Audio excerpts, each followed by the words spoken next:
할렐루야. 오늘은 신앙의 기초 세우기 사도신경 7번째 시간입니다. 오늘 살펴볼 고백은 그는 성령으로 잉태되어 동정녀 마리아에게서 나시고 라고 하는 부분입니다. 이제 성부, 성자, 성령의 세 파트 중에 성자 파트를 저희가 하고 있는데, 그 중에서 지난주가 하나님이 어떻게 오셨는가, 그리고 어떻게 불려지시는가, 성자 예수님이 어떻게 불려지는가에 대해서 말씀을 나눴습니다. 그래서 지난주에는 그의 유일하신 아들, 하나님의 유일하신 아들, 우리 주 예수 그리스도에 대해서 말씀드렸습니다. 그래서 예수 그리스도는, 예수님은 우리의 주님이시고 우리의 그리스도시다라는 겁니다. 그분이 유일하신 하나님의 독생자 아들이었다는 거지요. 자, 오늘 부분은 그분께서 성령으로 잉태되어 동정녀 마리아에게서 나셨다라는 얘기입니다. 예수님의 이름에 관해서 이제 얘기를 했다면, 예수님이 어떻게 인간의 몸을 입고 오셔서 무엇을 하셨느냐가 오늘부터 시작되는 겁니다. 그래서 오늘 얘기는 사실 예수님의 탄생 부분이에요. 그리고 탄생 이후에 예수님의 순환과 죽음, 그리고 부활과 심판에 대한 얘기가 뒤에 나오게 됩니다. 그 부분에 있어서 이 예수님의 탄생에 대한 부분은 어떻게 예수님이 인간의 몸을 입고 오셨냐가 아니라 왜 예수님이 인간으로 오셨냐에 대한 부분을 설명하는 부분입니다. 예수님의 이 탄생에 대한 부분은 마태, 마가, 누가, 요한 이 네 개의 복음서 중에 마태와 누가복음에 나와 있습니다. 두 복음서에서는 예수님이 역사적으로 실존했다라는 것을 보여주면서 예수님의 족보를 들어서 설명해 주고 있습니다.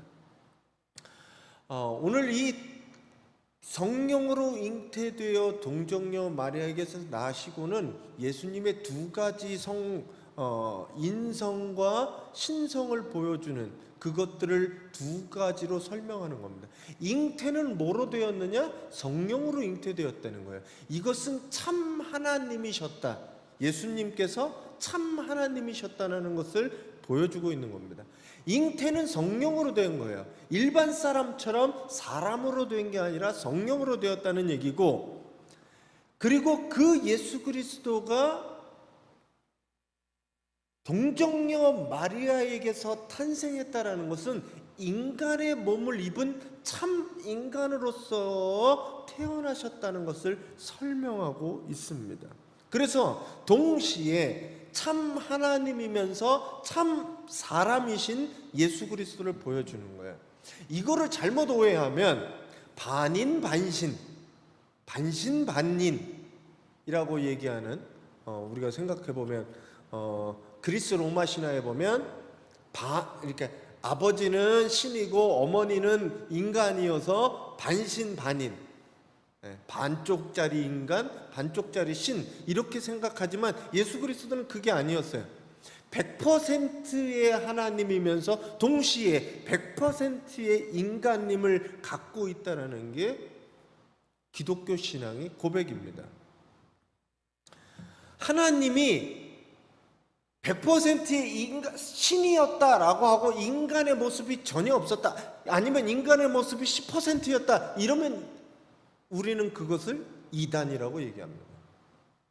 하나님은 신의 몸과 신의 존재를 갖고서 모든 것을 행하고 고통도 못 느끼고 그런 신의 존재는 아니었다는 거예요. 100% 인간이 가지고 있는 모든 아픔, 배고픔, 인간이 경험할 수 있는 것을 모두 경험한 이 마리아로부터 탄생한 사람이었다는 거죠. 동시에 사람뿐만 아니라 모든 사람을 구원할 하나님이어야 하기 때문에 성령으로 잉태되었다는 이 예수 그리스도의 신성과 인성을 모두 얘기하는 게 이 성령으로 잉태됐다는 말과 동정녀 마리아에서 탄생입니다. 그래서 성령으로 잉태되었다는 말은 예수님의 신성을 가리키는 거예요. 그리고 동정녀 마리아의 탄생은 인성을 얘기하는 겁니다.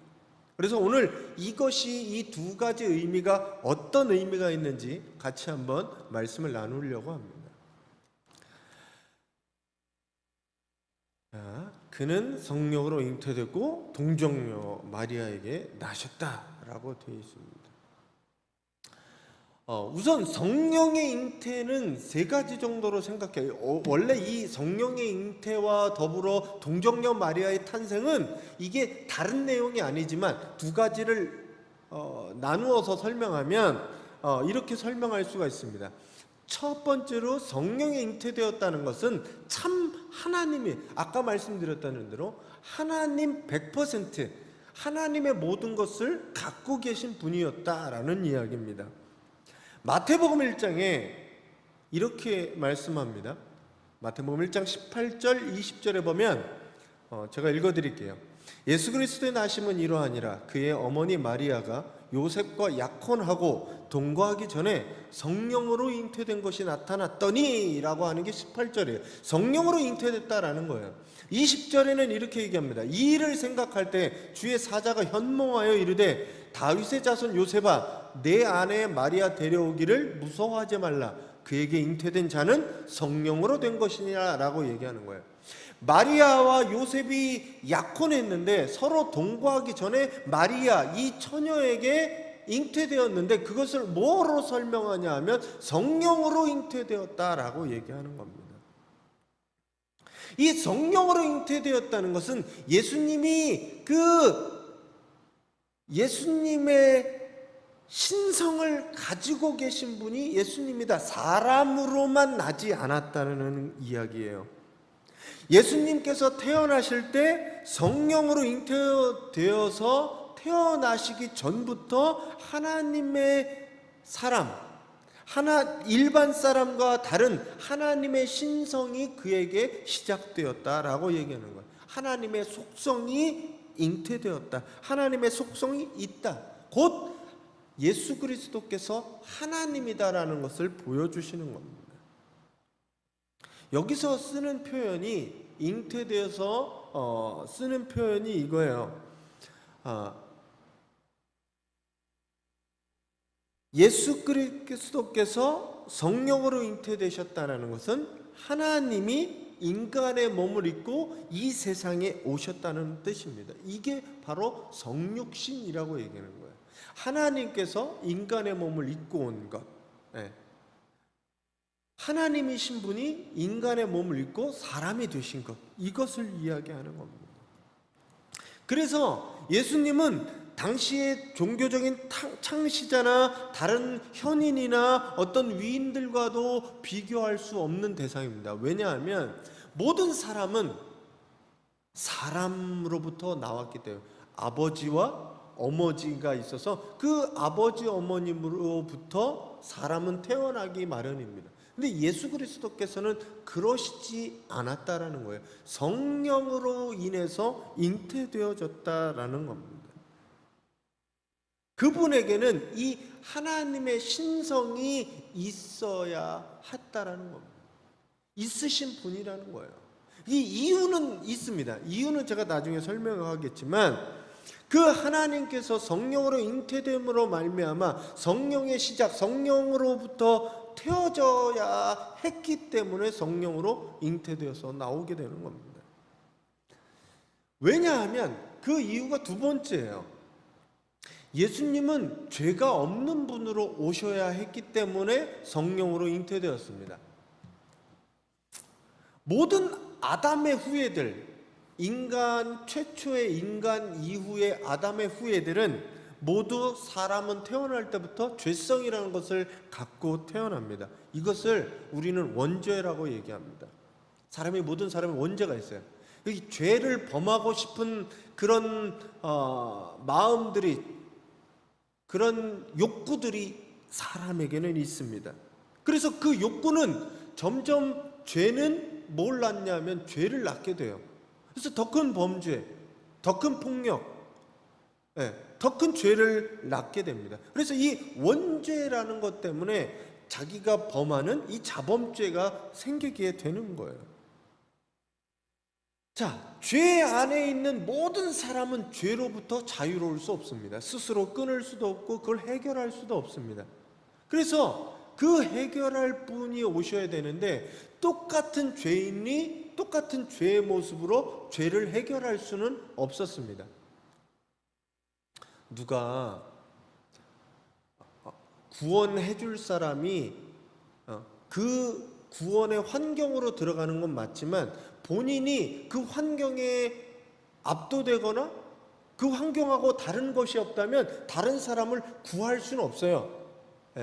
만약에 배가 침몰하게 되면 아니면 자동차 사고가 나게 되면 구원할 사람은 더 큰 비행기나 아니면 다른 배나 다른 자동차를 타서 그 사람을 꺼내서 옮겨야 구원을 할 수 있는 겁니다. 살릴 수 있는 거지요. 그래서 그 예수 그리스도께서 오신 이유는 우리와 같아질 필요도 있었고 또한 우리와 다른 차별성이 있었어야 되는 거예요. 그게 뭐냐? 예수 그리스도가 죄가 없는 사람으로 오셔야 죄의 문제를 해결할 수 있었습니다.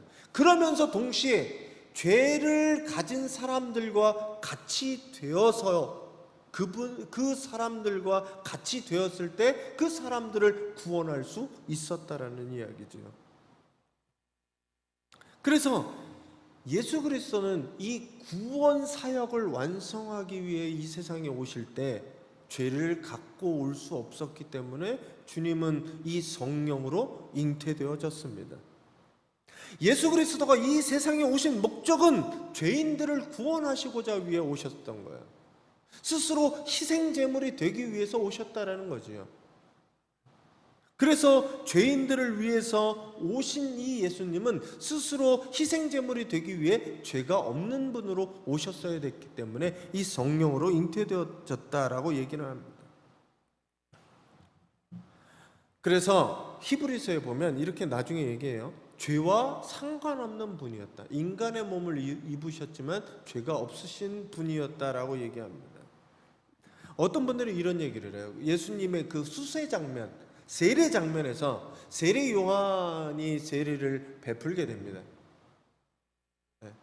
그러면 예수님이 죄가 있으신 분이었기 때문에 세례를 통해서 죄가 씻어진 거 아니냐 이렇게 얘기하시는 분들도 있어요.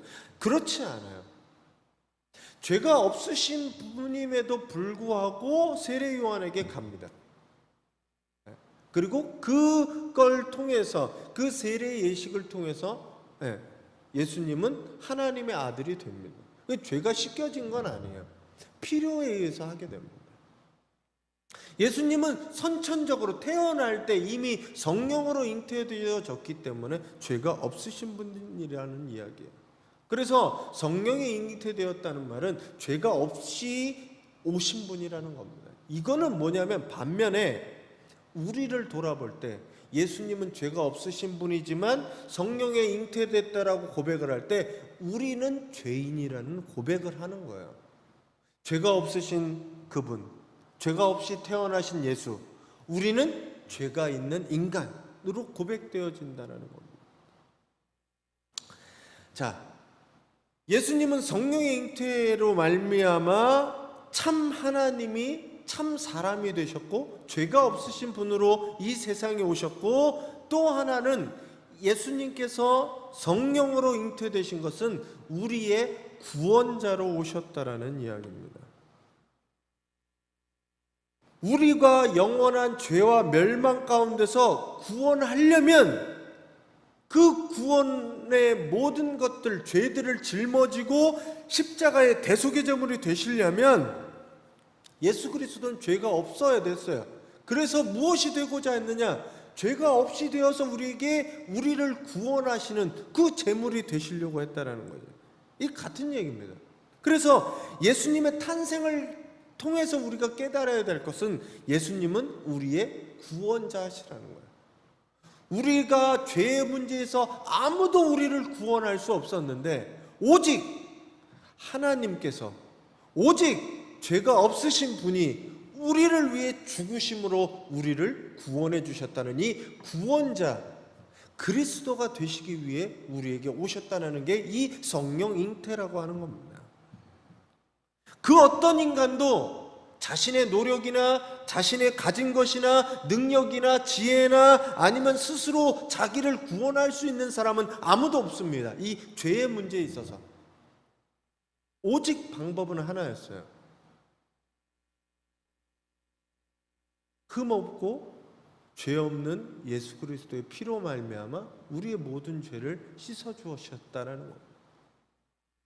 그분만이, 그분의 사랑만이 우리를 바꿀 수 있다라는 거예요. 그래서 그분에게서, 그분 안에서, 예수 그리스도 안에서라는 말이 성경에는, 신약 성경에서는 굉장히 많이 쓰이게 됩니다. 우리가 다른 데서 구원을 받거나 그분 밖에서 무엇을 찾는 사람들이 아니에요. 우리는 예수 그리스도 안에서 그분이 우리의 구세주가 되어주시고 그분이 우리에게 성령으로 잉태되어 오신 이유는 우리를 살리고자 하시는 하나님의 뜻이었다는 겁니다. 하나님의 방법이었다고 하는 겁니다. 이 성령의 잉태를 여러분들이 하나님이 우리에게 오셨다라는 것을 믿으시기 바랍니다. 그래서 예수님 처음 오실 때 그 이름을 예수라 하라, 그 이름을 임마누엘이라. 임마누엘은 하나님이 우리와 함께 하신다는 거예요. 예수라는 이름은 죄에서 그 백성을 구원할 자이십니다 라고 얘기를 하는 겁니다. 하나님은 그 이름대로 우리에게 오셔서 우리를 죄에서 구원해 주셨다는 겁니다. 이 성령의 잉태는 인간이 할 수 없는, 하나님만 할 수 있는 독특한 하나님을 드러내주는 잉태라는 얘기입니다. 탄생부터 예수님은, 시작부터 예수님은 그렇게 하셨다는 거예요. 사람들과 달리. 그래서 어떤 인간도 내가 재림 예수다라고 할 수 없는 게 예수 그리스도만 성령으로 잉태되어졌다라고 얘기하는 겁니다. 다른 누구도 부모 없이 성령으로 잉태된 사람은 없어요. 그 성령의 잉태됨을 여러분들이 믿으시는 우리 새로운 교회 성도님들 되시기 바랍니다. 그 다음 얘기가 뭐냐면, 그러면 성령으로 잉태되신 이 참 하나님이 어떻게 오셨냐? 인간의 몸을 입고 오셨는데, 자, 여기 동정녀 마리아에게서 났다라는 겁니다. 사람의 몸을 빌려서 태어났다는 거예요. 여자의 몸을 빌려서 태어났다는 거예요. 사람이 남자의 몸을 빌려서 태어난 사람은 없습니다. 다 누구가 있냐면 어머니의 뱃속에서 탯줄로 인해서 자라고 성장해서 태어나는 게 모든 사람이 그래요. 예수님도 성령으로 잉태되었지만 태어날 때는 이 마리아라고 하는 사람으로부터 태어났다라는 거예요. 이 마리아는 뭐였냐? 마리아는 아무런 무슨 더 능력이 뛰어난 사람이 아니었어요. 마리아는 그냥 평범한 여자였다라는 겁니다. 처녀였어요. 근데 여기서 독특한 게 뭐냐면 동정녀라고 얘기하는 이 처녀로부터 태어났다라고 하는 겁니다. 왜 예수님이 처녀, 이 동정녀로부터 태어날 수 없는지 우리는 살펴봐야 돼요. 자, 그게 왜 그랬냐 하면 약속된 메시아였기 때문에, 구약의 메시아에 대한 것들을 성취하기 위해서 예수님은 처녀의 몸을 입고 몸을 빌려 태어났다라는 겁니다. 예수님이 왜 처녀 마리아의 몸에서 탄생해야 됐느냐? 메시아가 그렇게 예언되어졌기 때문이에요. 이사야 7장 14절에 보면 이렇게 얘기합니다. 이사야가 예언하는데, 그러므로 주께서 친히 징조를 너에게 주실 것이라. 보라, 처녀가 잉태하여 아들을 낳을 것이요 그의 이름을 임마누엘이라 하리라. 메시아가 나오는데, 메시아가 우리에게 징조를 보여주시는데, 그 징조가 뭐냐면 처녀가 잉태하는 거였어요. 고대 근동이나 전 세계에서 이 신화에 보면 유명한 사람, 그리고 이 큰 사람들은 독특한 탄생 설화를 갖고 있습니다. 뭐 우리나라에도 단군 같은 경우에는 환웅이라고 하는 이 신적 존재와 곰이 마늘하고 쑥을 먹고 100일 동안 지내면서 이 여자가 돼서 이 환웅과 이 여자가 만나서 낳은 아들이 단군이 되는 거예요. 그러니까 이럴 때는 정말 반신반인이죠. 네. 반신적 존재인 이 단군이 태어납니다. 네. 이때는 보면 이 곰이었던 여자로 탄생을 하죠. 또 다른 사람은 주몽이나 이런 사람은 알에서 태어납니다. 알에서. 네. 주몽의 신비. 이게 우리나라뿐만 아니라 세계에도 이런 일들이 있습니다. 뭐냐 하면 쉽게 태어나지 않아요. 그리고 독특한 탄생의 비화들을 갖고 있습니다. 성경에서 보면 아이를 낳기 힘든데 아이를 낳게 되는 경우가 아브라함부터 시작됩니다. 아브라함이 100세, 99세 때 하나님이 아들을 주실 거라고 얘기를 하거든요. 이미 자기 부인 나이가 89세, 90세가 되는데 이미 태가 끊기고 아이를 낳을 수 없는데 비로소 아이가 태어나게 됩니다. 이게 뭐냐면 믿음으로 태어나는 거예요. 전지전능한 하나님이, 세상을 만든 하나님은 태의 문을 열어줄 수도 있다라는 믿음입니다. 그래서 아브라함에게 100세에 아이가 탄생하는데 그게 바로 이삭이었다라는 거예요. 또 하나는 한 여인이 아이를 낳지 못해 기도하다가 태어난 아이가 누구냐 하면 기도로서 태어난 아이가 사무엘이라는 사람이었습니다. 마지막 선지자, 마지막 사사, 첫 번째 선지자가 된 이 사무엘이 기도로서 태어났었다는 거예요.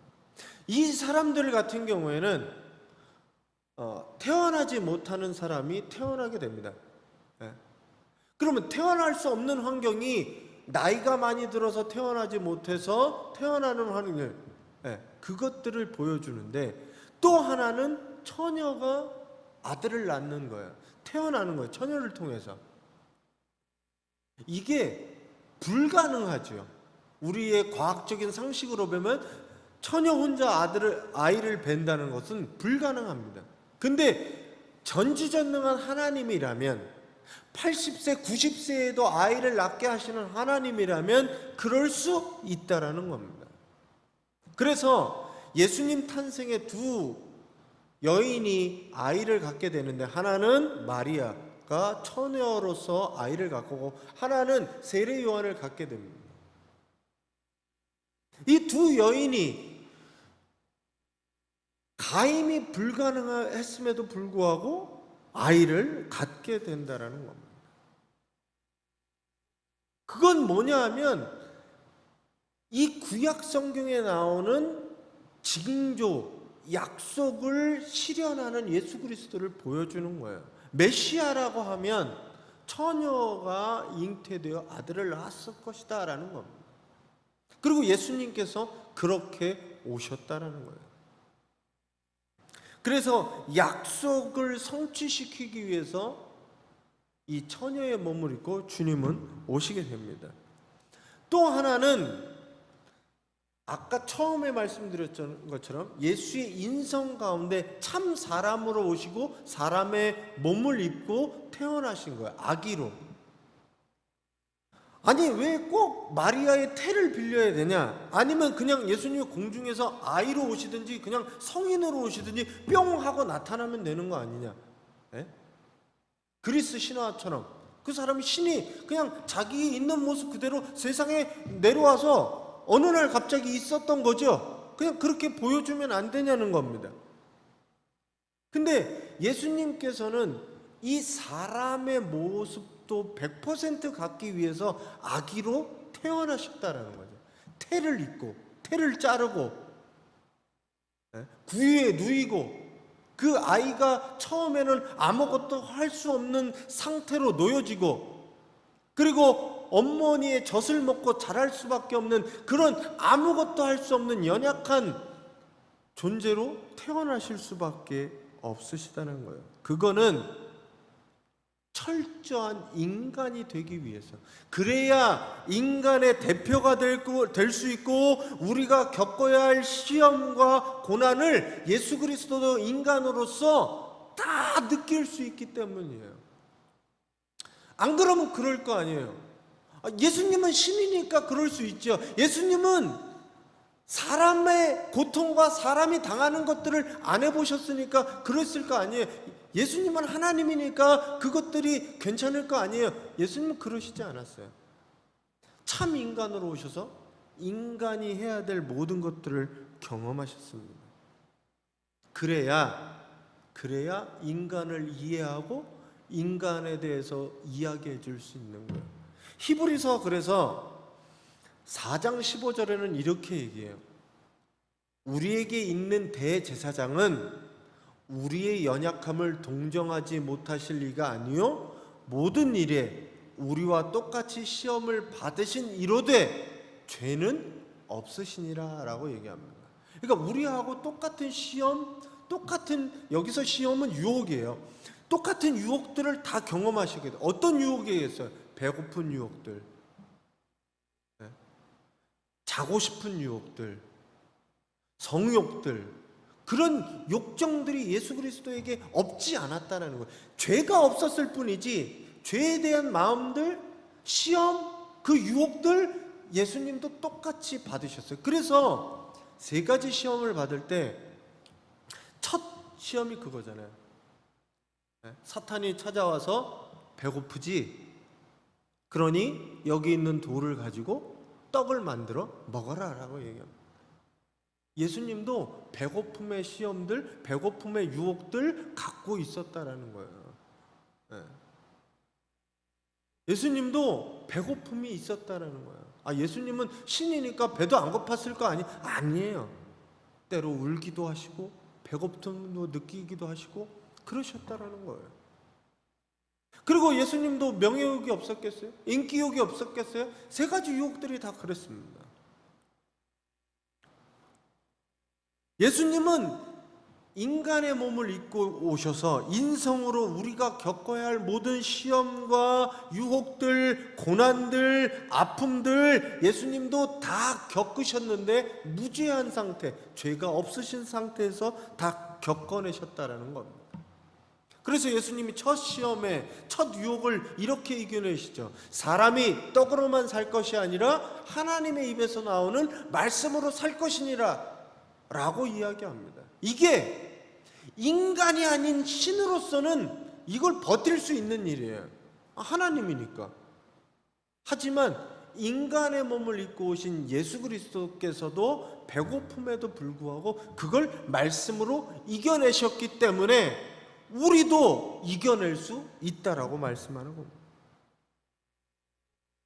그래서 예수님은 철저한 완전한 인간으로서 오셔야 했고 오셨습니다.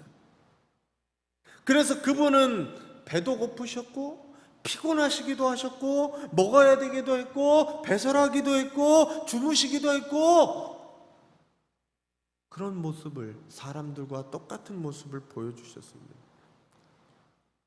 주님은 그래서 인간으로 태어나셨어요. 그리고 인간의 모습처럼 나이가 지나가면서 자라가셨습니다. 성장하셨습니다. 그분도 히브리어, 아람어를 배웠을 거예요. 하나하나씩 배웠을 거예요. 천지를 창조하신 그분이 아버지로부터 목수일을 배웠을 겁니다.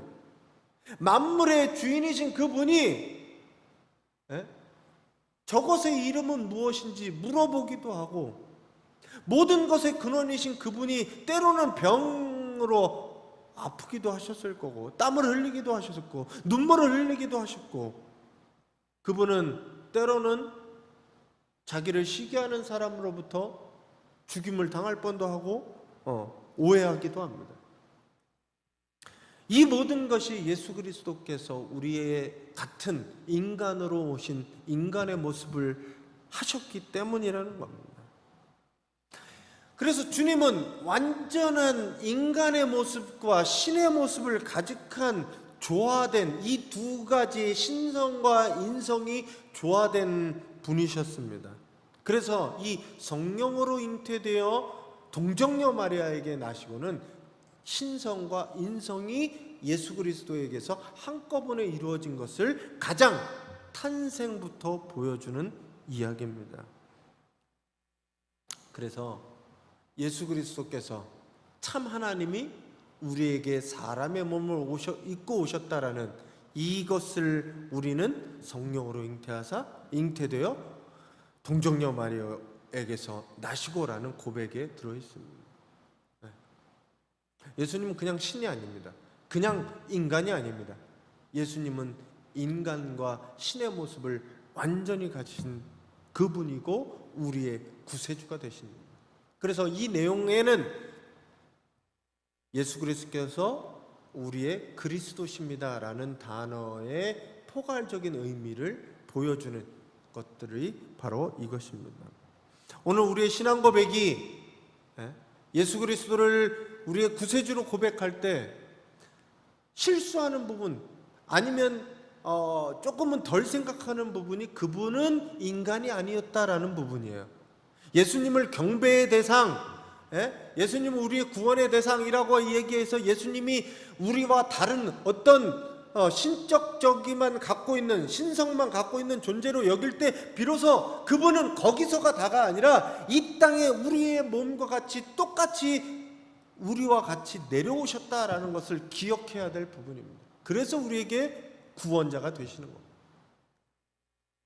그래서 예수님은 신이니까 그런 것을 모르시잖아요 라고 이야기할 수 없다라는 겁니다. 그분이 참아내셨기에 우리도 이 세상의 어려움들 참아낼 수 있다라는 거예요. 유혹들 이겨낼 수 있다라는 겁니다. 예수님이 그렇게 하셨으니까. 여러분 가운데 지금 어려운 삶들이 진행되고 있는 줄 압니다. 그 환경들에 의해서 나는 못하고 예수님은 주님이셨으니까 하셨습니다 라고 이야기하지만 주님도 이 가운데 계셨으면 똑같이 그렇게 하셨을 거란 거예요. 근데 우리에게 이겨낼 힘과 능력이 우리에게 있다라는 것을 잊지 않으셨으면 좋겠습니다. 바로 이 고백 안에 우리와 같은 예수님의 모습을 기억하시고 그분이 우리의 구세주임을 기억하시는 우리 성도님들 되시기 바랍니다.